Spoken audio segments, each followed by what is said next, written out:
बऱ्याच दिवसाची मागणी असलेला जेऊर चिकलठाण रस्ता आणि त्या कामाचा होत असलेला शुभारंभ, त्या कार्यक्रमासाठी उपस्थित असलेले कार्यकारी अभियंता श्रीमती पाटील मॅडम, या विभागाचे डेप्युटी इंजिनियर श्रीमती उबाळे, या कार्यक्रमाच्या निमित्तानं उपस्थित असलेले या गावचे नेते आदरणीय चंदूकाका राजेंद्र दारकुन, आवर्जून उपस्थित असलेले सुनील बापू सावंत, विलासदादा पाटील, सतीश बापू शेळके, सोनवणे भाऊ, राजेंद्र दांडे, रोहिदास सातव, चंद्रराज बापू, अशोक तकी, तानाजी बापू झोळ, शंभूराजे बोराडे, मयूर रोकडे, आशिष गायकवाड, प्रशांत पाटील, विनोद सरडे, नागनाथ पाटील, शंकर पोळ, सुभाष आबंद, सोमनाथ रोकडे, डॉक्टर गौरव कुळबे, सुहासनाना रोकडे, संतोष गायकवाड, अजिंक्य पाटील, महादेव पोळ, गलांडे सर, सुजित बागल, उदय देहरे, अमर गांगे, गोरख पारखे, उमेश शिंगळे, येवले अण्णा, विकास गुण, शिवाजीराव पोळ, गणेश कानगुडे, समाधान दौंड, रवी वळेकर, मारुती कुटाळ,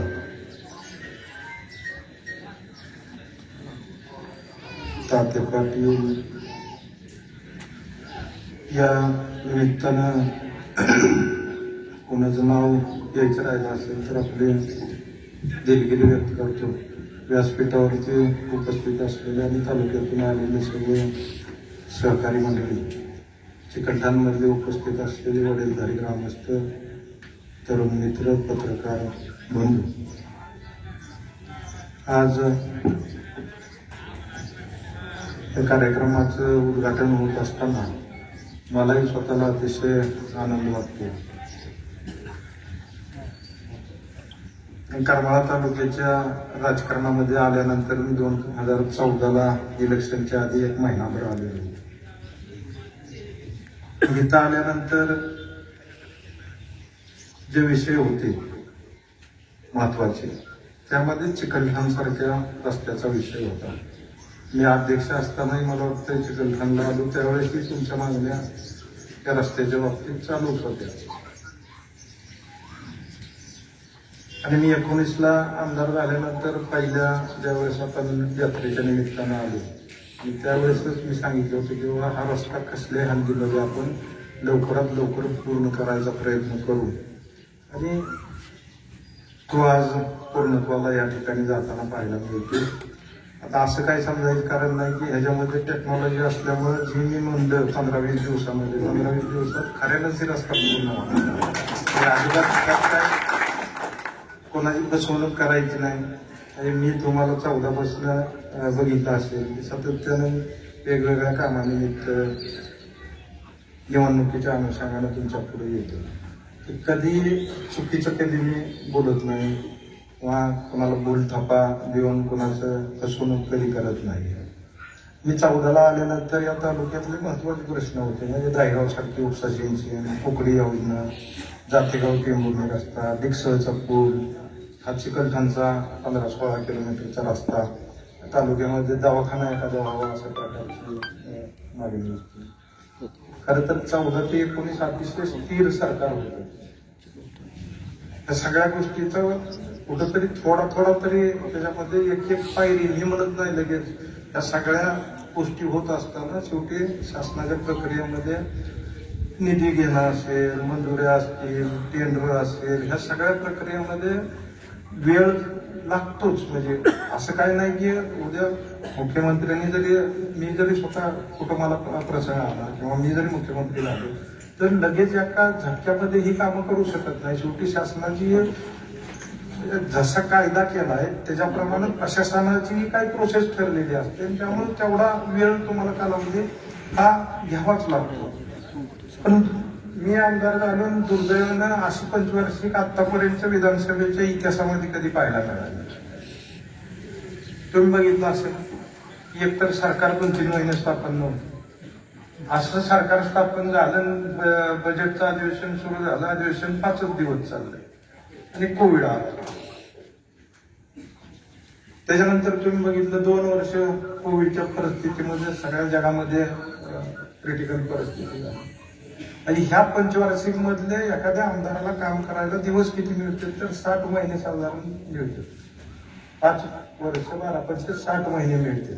आता मला सांगा, माझे तर 60 महिन्यातले 24 महिने कोविडमध्ये गेले, 3 महिने सरकार स्थापन होण्यामध्ये गेले, म्हणजे राहिले किती बघा 33 महिने माझ्याकडे राहिले. त्या 33 महिन्यातलं दुर्दैवानं सरकार पुन्हा पडलं. आणि ही पंचवार्षिक एक असे आहे की ह्या सरकारमध्ये यायचं कुणी राहिलेलंच नाही. 5 वर्षात सगळीच सरकारमध्ये आहे. एकमेव पंचवार्षिक पाहायला मिळते. सगळ्यांनी सत्तेमध्ये येणं काही नाही, प्रत्येकाने प्रत्येक पक्षाने विरोधामध्ये काम करणं अशा प्रकारची पंचवार्षिक पहिल्यांदाच पाहायला मिळाली. आणि त्या परिस्थितीत 9-10 महिने जवळजवळ सरकारमधून आपण बाहेर होतो. म्हणजे ते 9-10 महिने पकडले तर राहतील 24 महिने. लोकसभेची आचारसंहिता, उद्या लागणारी विधानसभेची आचारसंहिता, ह्याच्यात 4 महिने जातील. साधारणतः 20-22-20-21 सुद्धा महिने मला तसे मिळाले नाही. आणि ही सगळं हागराईती गेल्या 20 वर्षापासूनचा, मी आल्यापासूनच नाहीये. म्हणजे चिकलठाण रस्ता काय मी आल्यापासून खराब आहे असं नव्हता. डिक्सलचा पूल काय मी आल्यापासून होता असं नव्हता. जातेगावचा रस्ता मी आल्यापासून खराब झाला असं नव्हता. जातेगाव रोड बंद पडून झालं 2012ला.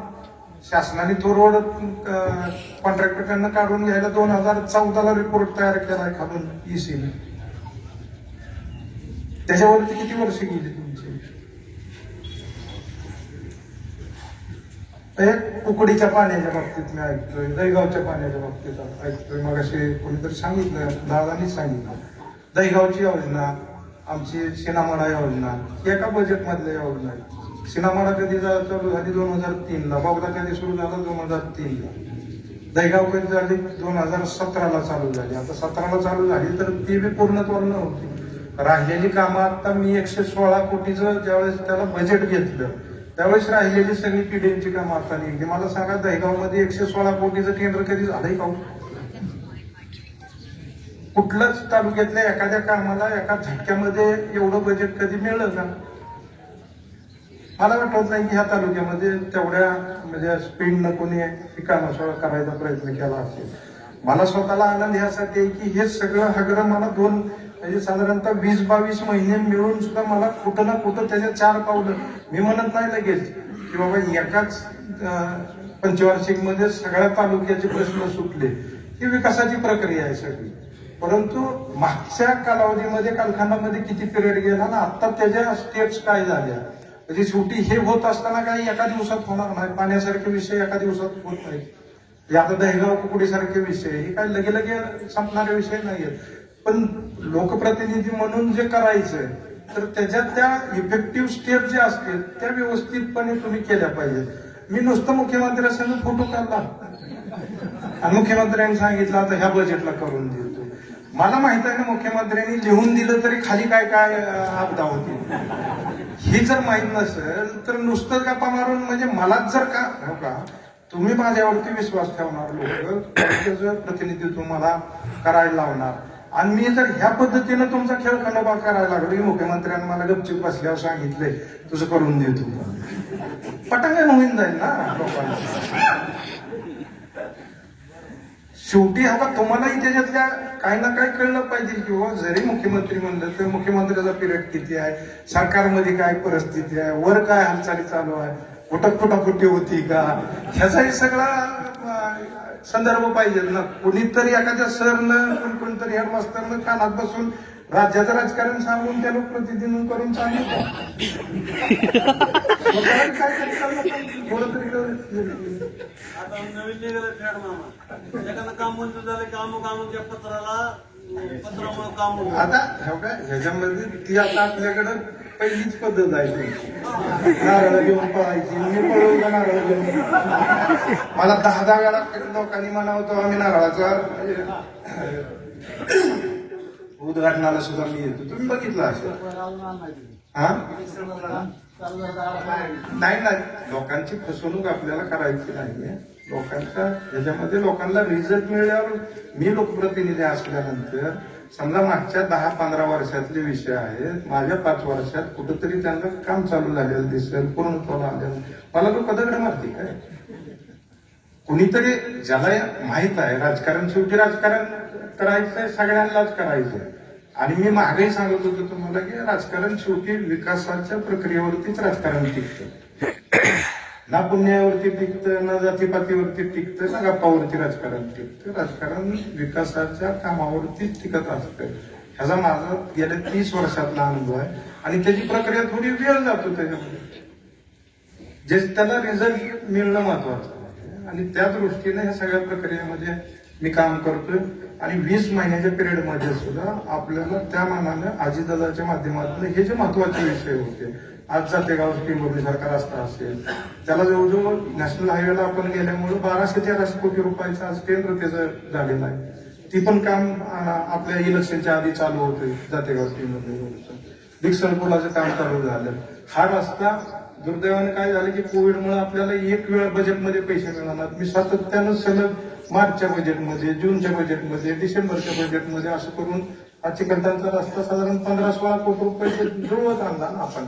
आणि ही जी आता आपण टेक्नॉलॉजी वापरतोय ही पहिल्यांदा सुरू झालेली आहे. ती मशीन जवळजवळ 12-14 कोटी रुपयाची मशीन आहे ती.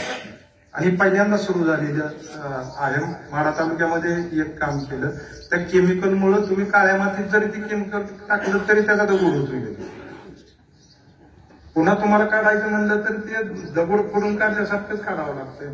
ते काम बी पुढची 25 वर्ष म्हणजे त्याला कुठल्याही प्रकारचा धक्का लागला अशा पद्धतीनं ते काम झालेलं दिसतं. आणि चांगल्या पद्धतीनं ते काम तुम्हाला पाहायला मिळेल. हे आपण पहिल्यांदाच करतोय. हे सगळं करत असताना तालुक्यातले हे जे विषय होते सगळे, कुकडीचे असतील, दहीगावचे असतील, तर ते सातत्यानं आपण एमएससीबीच्या बाबतीत बघतोय. मी 14 ते 19 मध्ये कुठलं काम झालं एमएससीबीचं मला सांगा. एका कुठं सबस्टेशनला ऍडिशनल ट्रान्सफॉर्मर नाही, नवीन सबस्टेशनची निर्मिती नाही कुठलीच. मी सांगतो काम झालं म्हणजे कॉन्ट्रॅक्टरनं पैसे घेतले आणि डीपी उभा केला अनधिकृत म्हणजे काम झालं का ते मला सांगा. शेवटी ह्या सगळ्या प्रक्रियेमध्ये तुमचं इन्फ्रास्ट्रक्चर तर व्यवस्थित पाहिजे. उद्या एमएससीबीचे विषय असतील तर तुम्हाला त्या सबस्टेशनच्या कॅपॅसिटी व्यवस्थितपणे अगोदर वाढल्या पाहिजेत, तरच पुढे तुम्हाला त्या सगळ्या ह्याच्यामध्ये लाईटचा सप्लाय असेल, हे असेल ते मिळू शकेल. एक हे 14 ते 19 मध्ये मला दिसत नाही की एक लावायचं सबस्टेशन होतं, ते बी कोमलवाडीचं होतं.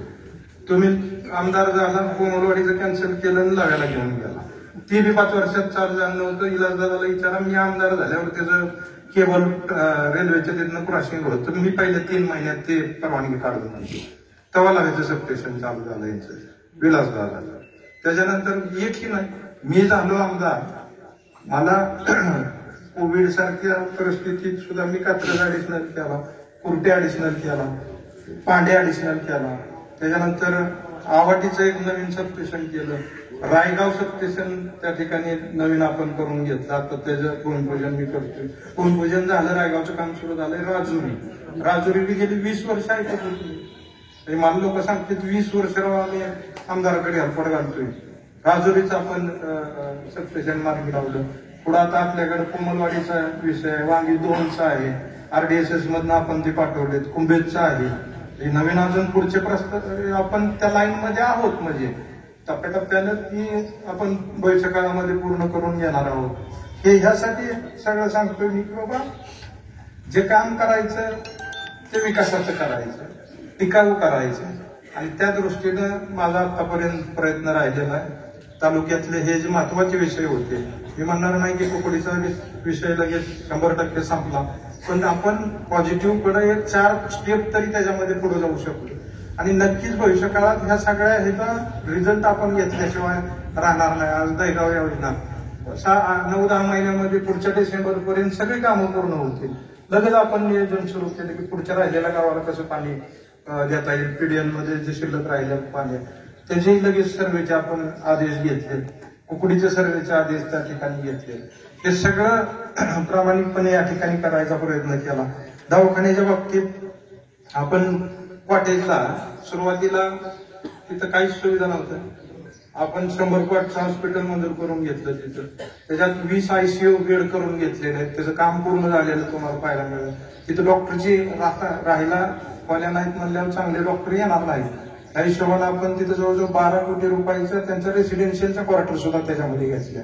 म्हणजे 27 कोटी रुपये आपण तिथं हॉस्पिटलसाठी करमाळा कॉटेजमध्ये हे केलं. त्याचं काम आपण बघितलं तर आता सगळं फायनल स्टेजला आलेलं आपल्याला पाहायला मिळेल. तसंच या निमित्तानं मी आपल्याला सांगू इच्छितो की बाबा ह्या सगळ्या कामाच्या जीवावरती आपण मला सहकार्य भविष्य काळामध्ये करावं. आणि मी नम्रपणे सांगेन की बाबा मी असा नाही की बाबा कुणाची तरी आज दहीगावचं पाणी देत असताना अनेक जण गावं येतात माझ्याकडे, त्या गावात मला 25 मतं नाही, ती गावं येते तर आम्ही तुम्हाला मतं देतो म्हणते. मी म्हणत असतो की बाबा तुमचा हक्काचा आहे, तुम्हाला हे करा, मी मतासाठी तुम्हाला पाणी देत नाही. लोकप्रतिनिधी माझं कर्तव्य आहे की जी मूळ योजना आहे ती चालणं आणि ह्याच्यामध्ये कोणाला पाईपलाईन अडवून मतं मिळवणं, कोणाचं पाणी तोडून मतं मिळवणं हिनं काय फार कालावधीपर्यंत ते टिकत नसतं. शेवटी लोकही म्हणजे लोकही समजदार आहेत, त्यांनाही सगळ्या गोष्टी कळतील. त्यांचे म्हणजे आमच्यापेक्षा सुद्धा लोकांना जास्त कळतं की माणूस कसा वागतोय, काय करतोय, त्याचं भान लोकांना असतं. ठीक आहे, तुम्हाला कधीतरी मजबुरीमुळे ते व्यक्त करता येत नसेल, मामा चांगला आहे म्हणायला मजबुरीमुळे भीती वाटत असेल, पण आतल्या आत तरी वाटणार ना तुम्हाला मी चांगलं काम केलं नाही. शेवटी ह्या सगळ्या गोष्टीचा डोळसपणे विचार करा. मलाही गडबड नाही. गेल्या वेळेस मी जे काय 14 पासून इथं विधानसभा लढवली, 14 ते 16 मध्ये मला फार काय करता आलं नाही, कुठल्या सत्तेत नव्हतं. 17ला सुदैवानं मी जिल्हा परिषदेचा अध्यक्ष झालो. मी नाही विचार केला मी येईल या माणसाला कधी, ठीक आहे त्याची 10 कामं असतील, मी 2 तरी त्याचा सोडवायचा प्रयत्न केला. भले मतं दिली नाही ते, एका गावाला 6 कोटी रुपये दिले, 25-30 मतं आहे ती मला. मी नाही विचार करत बसलो, कारण मला पद मिळालेलं होतं. मी जर राजकारण करत बसलो असतो तर एवढे पैसे तालुक्यामध्ये कधी आणू शकलो असतो, कधी आणू शकलो नसतो. शेवटी काम करत गेल्यानंतर लोक आपोआप मतं देणारच आहेत ना. टप्प्याटप्प्याने लोक जशी जशी कामं होतील तशी लोक त्याच्यावरती विश्वास ठेवणार आहेत. आणि मलाही गडबड झालेली नाही. मी तुम्हाला म्हणजे जाहीरपणे सांगतो की आपल्याला काही लाख मतांनी निवडून यायचं नाही, अजिबात नाही. आपल्याला जे काम मी करतोय का नाही त्याच्यावरती ज्याचा विश्वास बसेल, ह्या बारीनं नाही बसला पुढच्या बारीनं बसेल. मी म्हणजे मी दम धरून काम करणारा माणूस आहे. ठीक आहे, एकदा फसवते मी, 2दा फसवते आणि 3ऱ्यापर्यंत तर लाजते निघालायचे. अजिबात मी तुम्हाला दहीगाव चालवली, कुठेही पाणी पुजायला गेलं नाही, कुकडीचं पाणी आलं त्याच्यावर मी समाधानीच नाही. मी समाधान कशावर मानतोय, त्या दहीगावच्या पाण्यावरती एखाद्याचा बंगला झाला असेल, गाडी झाली असेल, त्याच्या उद्घाटनाला मी जाईल, पण त्या पाण्याच्या उद्घाटनाला नाही जाणार. म्हणजे त्याचे रिझल्ट जर त्यांना व्यवस्थित मिळते, त्यातनं 2 पैसे त्याला मिळून त्याची प्रगती मला दिसली तर मी त्यांच्या आनंदाने त्यांच्याकडे जाईल. पण तुमची फसवणूक करायला अजिबात नाही जाणार. कुकडीच्या बाबतीत तसंच आहे. आलं आणि गेलं. बापूला माहित आहे, बापूने मला माग लागायचं या ठिकाणी पूर्ण, पण ते आपल्याला करायचं नाही. हे सगळं व्यवस्थित चालत लोकांच्या प्रपंचामध्ये मला किती मतं मिळली ह्याला काय फार महत्व नाही हो. मी आल्यानंतर लोकांच्या प्रपंचामध्ये बदल काय झाला आणि हे विस्तारानं होणारी प्रक्रिया आहे. त्याला म्हणजे दिवसच काढावे लागतात. आणि त्या दृष्टीनं माझी तयारी आहे की बाबा ह्यामध्ये डोळसपणे दम धरून काम करायची माझी तयारी आहे. आणि राजकारणाची पद्धत माझी ती आहे. तुम्ही बघितलं असेल की अनेक जण अनेक आरोप करते. मी कुणाला तुम्ही चुकीचं आहे म्हणून मला मतं द्या म्हणायला कधी तुमच्याकडे आलो का? इथल्या तालुक्यातला नेता चुकीचा आहे म्हणून मी तुम्हाला कधी मतं मागितल्यात का? कधीच नाही. म्हणजे मी बाबा हे विषय आहेत हे सोडवायसाठी प्रयत्न करील. मी अशा पद्धतीनं काम करतोय. एवढंच बोलून मी तुमच्या आतापर्यंतच्या 14 ते 24च्या प्रक्रियेमध्ये मी असं कधी कोणावर टीका करून मतं मागितलेलं नाही. आणि लोक शून्य आहेत ना. शेवटी मला नावं ठेवून तुमचं काय हो? लोक ते पण विचार करतील ना. ठीक आहे ना, त्याला नावं ठेवताय, तुम्ही काय करताय ती तर दाखवावं लागेल ना. आपण काय केलं हे दाखवावं लागेल का नुसतं फसवतच जायचं लोकांना? फोटो काढायचा की ही काम आहे, नारळ फोडायचं की आम्ही आणलं, ह्या पद्धतीनं हळूहळू लोक म्हणजे वस्तुस्थिती पुढे येते आणि सत्य सत्यच असतं, ती काय दाखवून राहत नाही. तर ह्याला सगळ्या प्रोसिजर असते, कागद असते. आता यातलं यांनी मगाशी कोणतरी म्हणलंय दादा की कोणतरी कागद घेऊन बसावं म्हणून, त्यांनी काहीच नाही दादा यांच्याकडे, म्हणजे कागदाचं कुठलंच काही नाहीये. फक्त कुठून तरी अधिकाऱ्याची कोणाची तरी पाहुणा रावला असतो, त्याच्याकडनं एक कागद सापडला की त्याच्यावरनं पत्र तयार करायचं की निघाला. ह्या आठवड्यात काम चालू होतंय म्हणलं की काहीतरी खोट करून बसायचं. ह्या पद्धतीने राजकारणात आतापर्यंत करमाळा तालुक्यात झालं, म्हणून तालुका सगळ्याच्या बाबतीत मागे राहिला. आणि आपल्याला एवढंच करायचंय की माझ्यावर तुम्ही विश्वास ठेवा. अजूनही विश्वास बसायला वेळ असेल तर मलाही काही गडबड नाही. म्हणजे आता तर आहेच नाही आमदार, 5,000चा असायला झालेलोच आहे. मला काय 10,000 लगे व्हायचं असं नाही. तुमचा विश्वास बसत बसत होऊ द्या. जेवढं राबवून घ्यायचं तेवढं घ्या, मी माझी तयारीच आहे. म्हणजे मी 10चं काम केलं, 2चं वाढा मला, टप्प्याटप्प्यानं तयार आहे. आणि ह्या पद्धतीनं आपण तालुक्याचं चांगलं काम करायचा प्रयत्न करू, एवढंच आपल्याला या निमित्तानं सांगतो. वेळ बराच झाला. या उद्घाटनाच्या कार्यक्रमाच्या निमित्तानं आपण सर्वजण या ठिकाणी उपस्थित राहिला, त्याबद्दल आपल्या सगळ्यांचं या ठिकाणी मनपूर्वक धन्यवाद देतो सगळ्यांना. मच्छबीजच्या बाबतीत सुद्धा राजभाऊनी सांगितलेलं, ह्या वर्षी आपण 1.5 कोटीचं मच्छबीज टाकतोय. आपण पुणे जिल्ह्याच्या डीपीडीसीतनं पैसे त्याला घेतले, नगर डीपीडीसी मधनं पैसे घेतले. म्हणजे धरणाचा वापर 4 जिल्ह्यात 3 जिल्ह्यामधनं ज्यावेळेस होतोय त्यावेळेस अजितदादाला मी सांगितलं की बाबा 3 डीपीडीसी मधनं त्यात आम्हाला सहकार्य केलं पाहिजे.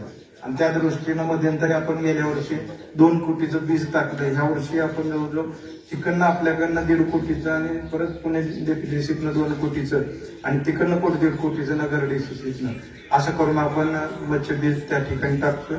या ठिकाणी काकांनी मगाशी केडगाव, चिकलठाण, शेटकळ, पोखरज, मुरमाई रोडचं काय झालं काका, ह्याच्यात गोंधळ असा झाला असता की यावर्षी बजेट इतकं चांगलं व्यवस्थित होत होतं. मध्येच शासनाने निर्णय घेतला त्या लाडली बहिणीचा 46,000 कोटी रुपये आता लाडली बहिणीला जाते. दुसरा निर्णय घेतला लाडका भावाचा 10,000 कोटी रुपये त्याच्यात जात होता. 46 आणि 10 साधारण 56,000 कोटी झाले. लाईट आपली आता मागाशी मला निवेदन दिलं 7.5च्या पुढचं, ह्या 7.5 पर्यंतच्याला 14,000 कोटी गेले. म्हणजे 56 आणि 60 आणि 70,000 कोटी झाले. 3 तुमचे सिलेंडर द्यायचे, मोफत द्यायचे, त्याचे 3-3.5 कोटी आहेत त्याचे. म्हणजे ह्या सगळ्या ह्याच्यात 70-75,000 कोटी रुपये ह्या पद्धतीनं गेल्यामुळं ऍक्च्युली कधी नाही ते म्हणजे तर कोविडमुळे पैसे नव्हते. मधली 2 वर्ष म्हणजे बजेटचं सुद्धा कोणाला माहितीच पाहिजे असेल तर सगळीच डिटेल माहिती माझ्याकडे आहे. तुम्ही 2019 पासून कुठल्या बजेटला त्याच्या टेम्पलेट असते. म्हणजे हे काय नुसतं मी अजितदादाला पत्र दिलं म्हणून होत नाही. मी सांगतो तुम्हाला, ह्यांच्याकडनं खालून जे प्रस्ताव जाते, लोकप्रतिनिधींना दिलेले प्रस्ताव जाते, डेप्युटी इंजिनियरकडनं जातो, यांच्याकडनं कार्यकारी अभियंत्याकडनं जातो, वर शासनाकडे जातो, त्याची टेम्पलेट तयार होते शासनाकडे. आणि या बजेटच्या कामाला तर बुकलेट तयार होत असते. एवढे सगळे पुरावे असते आणि तरी बी झोपीत नव्हते. हे काम मी आणलं, मलाच कळत नाही. नाही चांगला आहे. 5 वर्षी केंद्रात सत्ता, राज्यात सत्ता, परिषद सतत नाही आता सतत 14 ते 19 पण व्यवस्थितपणे सत्ता होती ना, कुठं डिस्टर्बन्स नाही, कसलंच काही नव्हतं. त्यात हे प्रश्न कुठं मार्गी लागले, कुठं मांडले? एक कागद दाखवा ना मला. नाही आता दहिगावचं तुम्हाला उदाहरण मी सांगितलं की दहिगावची सुधारित प्रशासकीय मान्यता 17ला संपलेली होती. 17 पासून त्याच्यावरती कसलंच म्हणजे सुधारित प्रशासकीय मान्यता प्रस्तावच तयार नाही. मी 19ला आल्यानंतर प्रस्ताव तयार. ह्या पद्धतीने तर थोडा लोकांनी विचार करावा असं माझं मत नाही. नुसतंच काय हो का, मगाशी मी सांगितल्याप्रमाणे नुसतंच काय आपलं सहानुभूतीवरती, जातीपातीवरती नुसतं गप्पा मारून फसवणूक करून लोकांचे मतं घेऊन ती काही सर्वाईव्ह होत नाही. बरोबर, आमदारकी अशी आहे शेवटी. ती काय लगे 5 वर्षांमध्ये किंवा लगेच आमदार होत आहे तर असंही नाही ना. शेवटी ह्या सगळ्या ह्याच्यामध्ये लोकांची तरी काय चूक आहे, लोकांनी तरी का लगे विश्वास ठेवावा. लोकांचं कसं असतंय की शेवटी लोक विश्वास ठेवताना बी वेळ घेतात आणि काढताना पण हळूहळूच काढतात. बघितलं का तुम्ही? एकदा उताराला जर ढकललं का नाही कळत सुद्धा नाही किती काळ काढायला लागले. शेवटी लोक ह्या सगळ्या गोष्टीमध्ये फार वैचारिक निर्णय घेत असते आणि त्या दृष्टीनं मी विचार करून या ठिकाणी तुमच्या लोकप्रतिनिधी म्हणून काम करायचा प्रयत्न करतोय. वेळ बराचसा झाला. त्या ठिकाणी विद्यार्थ्यांनी चांगलं त्या ठिकाणी यश संपादन केलेलं प्रशासनाचे आणि विद्यार्थ्यांचे मनपूर्वक या ठिकाणी मी अभिनंदन करतो. या सगळ्या चाललेल्या कामाला तुम्हाला शुभेच्छा व्यक्त करतो आणि मी म्हणल्याप्रमाणे 15-20 दिवसामध्ये हा रस्ता नक्की होईल एवढं तुम्हाला सांगतो. जय हिंद, जय महाराष्ट्र.